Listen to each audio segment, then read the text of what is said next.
Sir, আমি সাংবাদিক এসেছি, আপনাকে কিছু প্রশ্ন করতে চাই, আমি কি আসবো? হ্যাঁ, আসুন।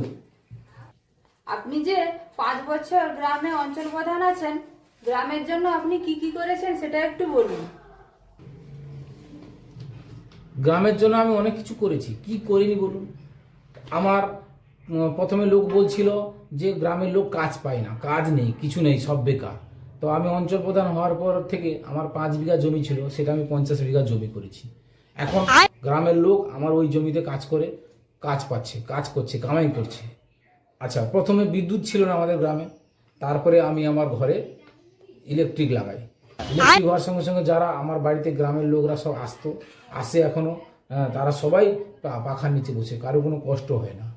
তারপরে বলুন, রাস্তা ছিল না আমাদের গ্রামে, তো রাস্তা না থাকার জন্য আমি প্রথমে কি করলাম, আমার বাড়ি পর্যন্ত একদম পাকা রাস্তা বানিয়ে দিলাম। এখন গ্রামের লোকের আমার বাড়িতে আসতে কোনো অসুবিধা হয় না। আর কি করিনি বলুন, আরও কত কি করেছি। আমার আগে একটা ছোট সাইকেল ছিল, এখন আমি একটা 4 চাকার স্করপিও কিনেছি। তো গ্রামের লোকের কোনো কিছু অসুবিধা হলে যাতে আমার যেতে সুবিধা হয়, তার জন্য আমি এই স্করপিওটা কিনেছি। তাহলে আপনি তো অনেক কিছু করেছেন, পরবর্তী ভোটের জন্য আপনি তাহলে কি করতে চাইছেন? পরবর্তী ভোটের জন্য আমি প্রস্তুতি খুব আমার জোর কদমে চলছে। গ্রামের প্রতিটা ঘরে ঘরে সবার জন্য একটা করে বোতল ঠিক করে দেওয়া হচ্ছে। তারপরে স্কুলগুলো যেগুলো বন্ধ, সেগুলোতে সব মদের আড্ডাখানা বানিয়ে দেওয়া হচ্ছে। যারা মদ খায়, মদ খেতে গেলে অসুবিধা আছে, রাস্তাঘাটে মদ খেলে লোকে যা তা বলছে, সেই জন্য স্কুলরা, সরকারি স্কুল তো এখন খালি পড়ে আছে, ওইখানে তো ক্লাস হয় না, সব তো প্রাইভেট স্কুলে বাচ্চারা সব পড়তে বসে।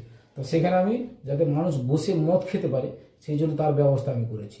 তারপরে গ্রামের প্রত্যেক ঘরে ঘরে যাতে বোম মারতে পারে মানুষ, ইলেকশনের সময় যাতে বোম মারতে পারে, সেই ব্যবস্থা করেছি। প্রত্যেক ঘরে ঘরে বোম মারার ব্যবস্থা করে দিয়েছি। আর কি করবো বলুন, সব কিছুই আমি এখন করে নিয়েছি। কি